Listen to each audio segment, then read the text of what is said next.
trust qualities and trust quantities.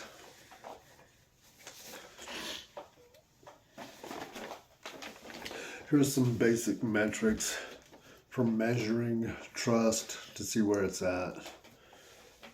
Basically to keep from bullshitting oneself, because it's easy to see what we want to see and have selective hearing and stuff like that. Ignore red flags and such. Or at least in my case. Anyway, let's take a look-see at some of these, shall we? And of course, none of these are going to be in place in that first month of a relationship. And we'll get into that here in a minute. These stages, these phases, stages and phases of the relationship, of a relationship. And these are in no particular order. Okay, mutual understanding, an understanding of each other's values and beliefs. See, that's not really going to happen in that first couple of weeks or month. Forgiveness, knowing that even if mistakes happen, they'll take responsibility and work to make things right. That'd be several months up the road, but it's like there are telltale signs early on in the little things. Them little things matter. Because I honestly believe if a person can be trusted with little things, they can be trusted with big things. But not to be carried away with that. Dependability. Being able to rely on them to follow through on their commitments and responsibilities. Oh, I forgot to mention the metrics on each one of these questions. Rank it from like 1 star to 5 stars. 1 star being not really none at all. And then 5 stars being, yeah, it's totally there. And then the other stars in between, well, you know. So that's how you'd rank each one. It's not just a yes or no thing. Okay, empathy, understands and cares about your perspective.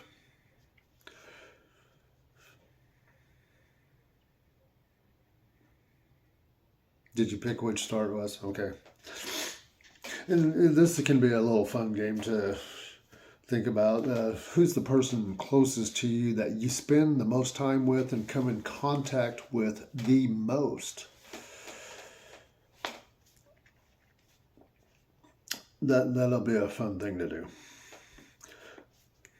Respect. Respected and valued in the relationship with your thoughts, feelings, and boundaries.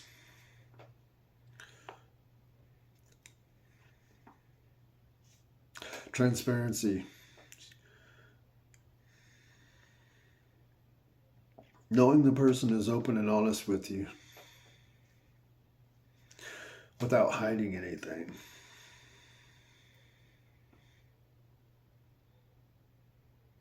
That one's almost a yes or no question in any situation, but it's best to go with the sliding rule, the 5-star ranking, in my opinion.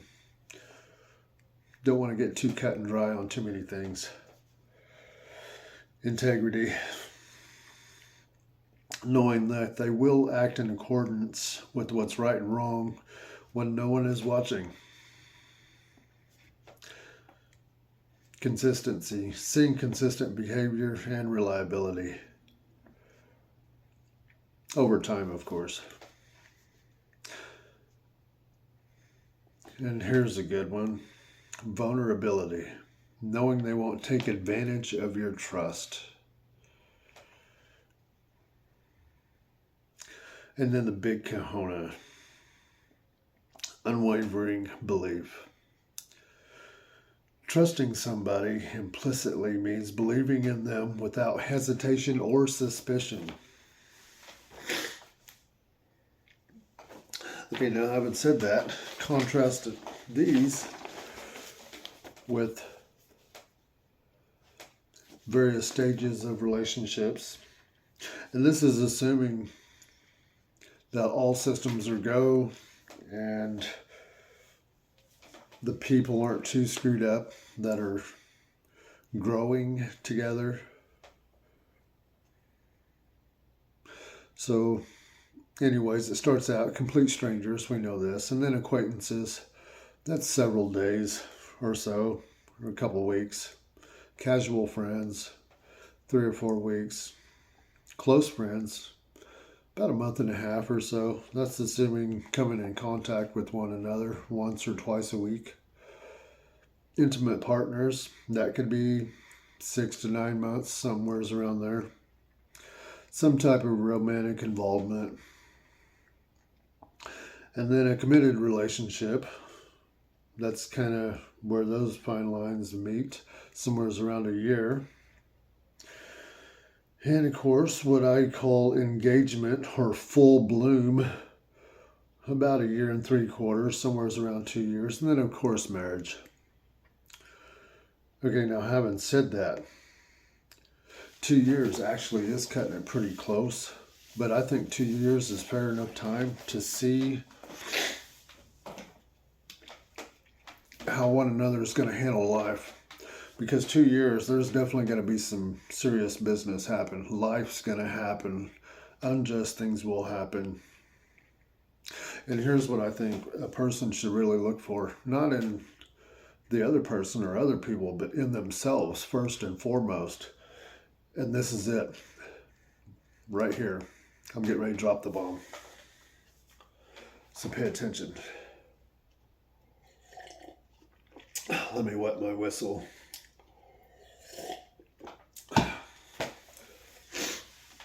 The ability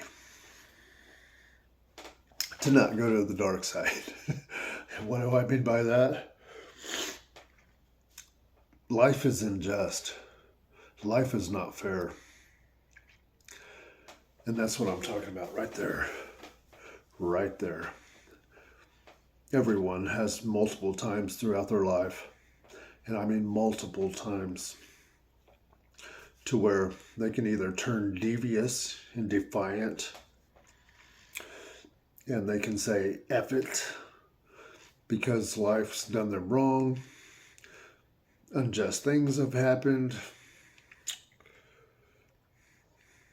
whether it be through friends or family, religion, work, some type of institutions or whatever, the government.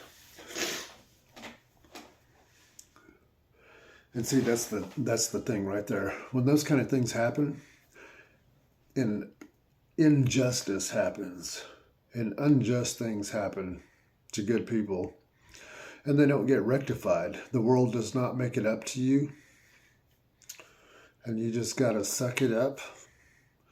See, there's the two jumping off places where you know you got a person of honor and integrity. If they will start working on it to fix it for themselves, because they know that if they want the justice and they want it to be fixed or their lives to fix or whatever it messed up, they know that they need to fix it. And also, well, I guess if they do that, you know they're going to get the other. And what the other is they're not going to turn into a liar. They're not going to turn into a thief. They're not going to turn into a vengeful person that's messing other people up or tripping other people up behind their backs just because their life has been unjust. See? That's it right there. That's true love. When you can start seeing that in yourself, that's when you know you got some serious business going on. If you're that kind of person, I don't care what you look like. I don't care the shape of you, the height of you, man or woman. If you have that kind of honor and integrity, if you got that kind of resilience to rise above the situations of life, to not turn into a devious person, to not become defiant, and still maintain some type of decent attitude,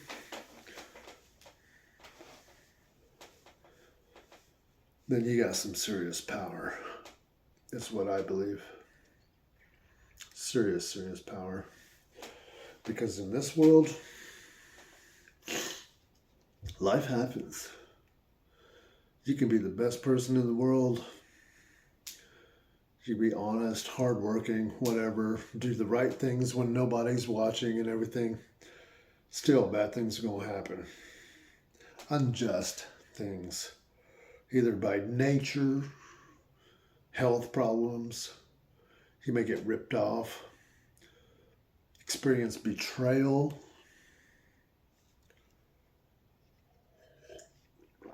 And all those things can be really devastating. But the question is, after you're done being devastated by it, are you going to continue being devastated by it and become, what's the word that Jordan Peterson uses quite a bit? Nihilistic? Or, no, I think nihilistic that's even something else, but I think that goes into that category. Nihilistic becomes defiant, devious. The next thing you know, straight up narcissistic, unforgiving, and then it contaminates every single relationship ever. And then, bam, hollow.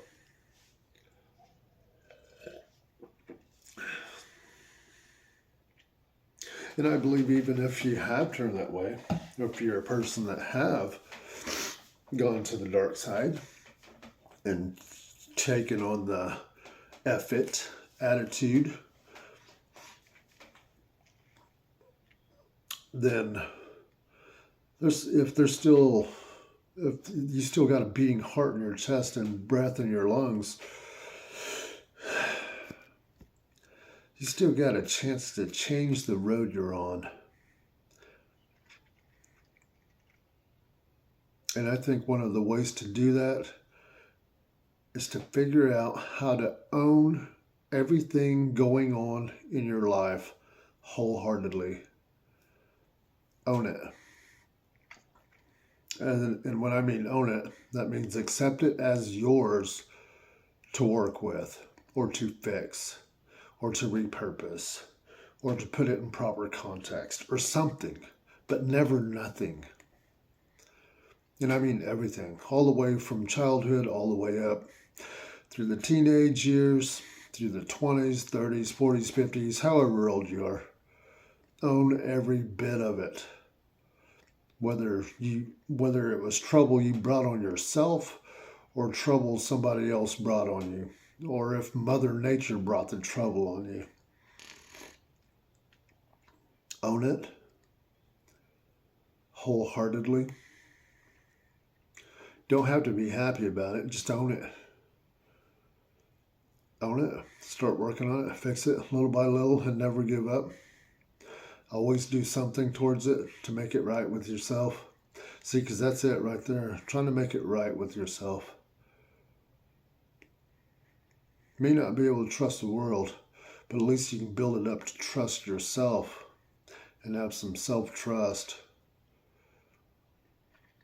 And then you'll be able to see it in others, people that own everything in their life. And in this day and age, it's not as common as you would think it should be, or not as common as you think it would be. Anyways, that's our responsibility as a human being. That's our responsibility as being part of humanity. To make the most of our lives, whether we brought the problems or troubles on ourselves or not. That's it. That's it right there, all in a nutshell.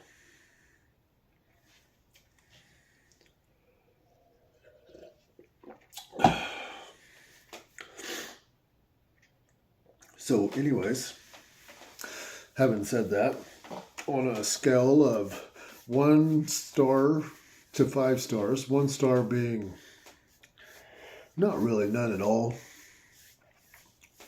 or 5 stars being, yeah, it really can't be improved on, it's running at full capacity. Do you or are you fully trusting yourself to work on all the problems in your life as being your own, to create something out of it?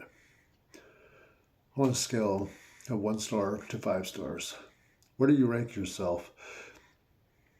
Do you implicitly trust yourself in that manner?